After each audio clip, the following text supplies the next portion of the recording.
Who didn't put up their hand is like, I don't really know yet? Anybody? That's cool. Awesome. I appreciate you sharing that. This speaker is going to tell you how we can all get started today. Last I checked, he was like 12 years old when he started his first business, maybe like 6. What do you think? Maybe even younger, right? Somewhere like that, 4 or 5. But this guy, Radon, he's the founder of Global Kid Media. He's an author. By the age of 18, he published his book. He's going to show you why we can all get started by thinking like entrepreneurs today. So let's give it up for our first speaker, Radon. Good job.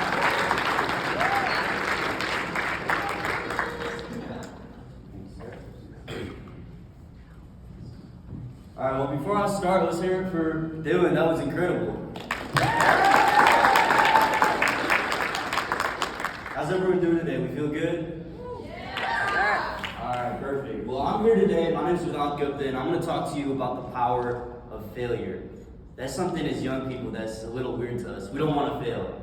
So I'm going to start by introducing myself, talking a little bit about my journey as an entrepreneur, and then going and getting into depth about failure and some of the benefits that come from it. Alright, so this is me. I'm the president of Global Kid Media. It's my own media company that I started at 11 years old, 7 years ago. The reason I started the company is because I wanted to inspire other people. I never thought I'd go anywhere at 11 years old. I knew I'd encounter a lot of obstacles, go through a lot of things, and at that young age, that was challenging. But now sitting up here, it's a journey that I appreciate.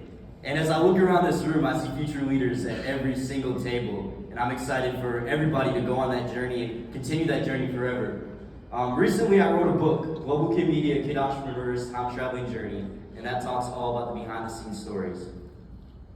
So I want you all to get to know me a little bit. First and foremost, you see the shirt. I know we're at U of M Flint, but what if I go green? I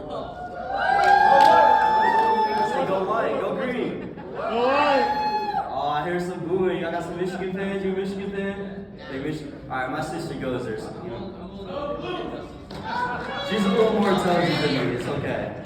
It's okay. So I'm a student at Michigan State right now, a freshman studying business, looking to advance educationally. I love sports.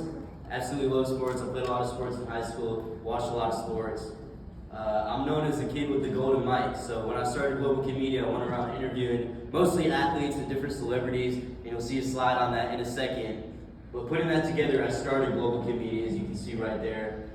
And I realized that I wanted to do more with it. I wanted to inspire other people. Writing is one of the biggest skills, as you all know. And so, it's a laser.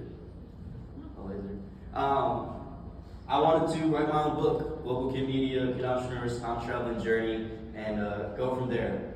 So first, the kid with the golden mic. When I first started, I was going around with a little golden mic, interviewing all these big celebrities at about 4'11" or something like that. I was pretty short. But the goal was to learn something from every person that I talked to. And after talking to about 2,000 celebrities, you see some of the names, Patrick Mahomes, Snoop Dogg, Magic Johnson, some different people that you might recognize. I realized that it wasn't talking to a celebrity that meant something to me. It was a journey. It was the stuff that I learned from it. And most of all, it was the challenges that I had to overcome. Being a young person in media, a lot of people counted me out.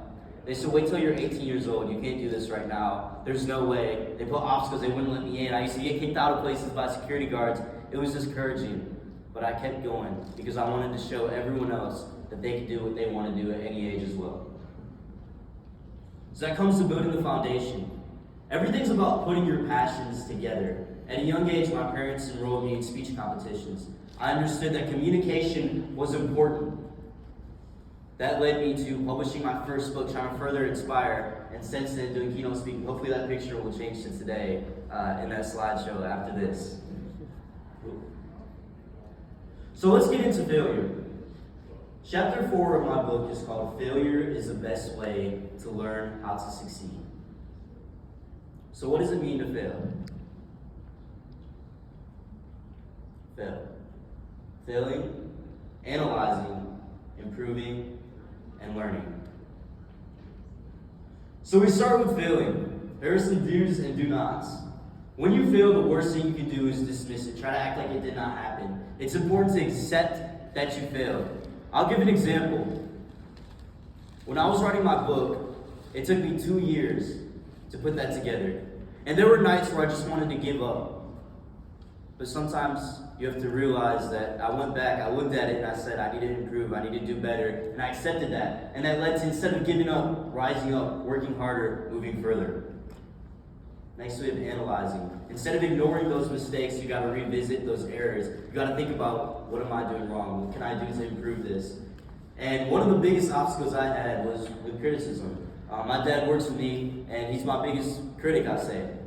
We go at it a lot. But the biggest thing for me was to be able to sit down and say, people are going to send a message. There's a way they send it, and there's a way you receive it. And that's one of the most important things on your journey. When people give you criticism, it's not always a bad thing. It's something that you can learn off of. Improving. Accept that help. When someone offers a hand, you have to accept that help. You can't do everything by yourself. And instead of making the same mistakes over and over again, we have to be creative. We have to be innovative. That's what being an entrepreneur is all about, right?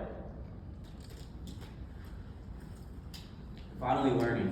Do you give up when you're faced with a challenge, or do you get back up? You got to create good habits. You got to be able to look at the things that you're doing and consistently get up, get to work, and do it over and over again. Because that's what separates the most successful people from the people who get up one day and want to do it, and the next day they don't. So when we take the word fail, what if we further our aspirations? What if we innovate? And what if we learn lessons? That is the power of success. And I'm so excited today to walk around, hopefully work with some of you guys, see where you're at, and you guys are the next generation. That's what this whole thing is about. So I want to give another round of applause to everybody here, everybody who is working towards this. So give yourself a hand.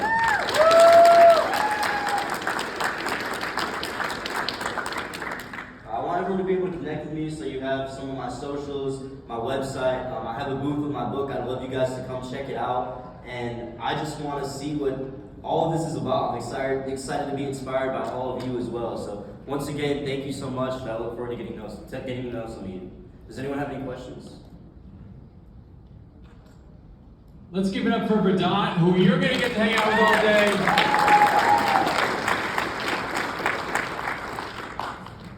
Yo, Vedant is amazing, and he's going to be a mentor here today. So who signed up for a mentor session with Vedant that they know?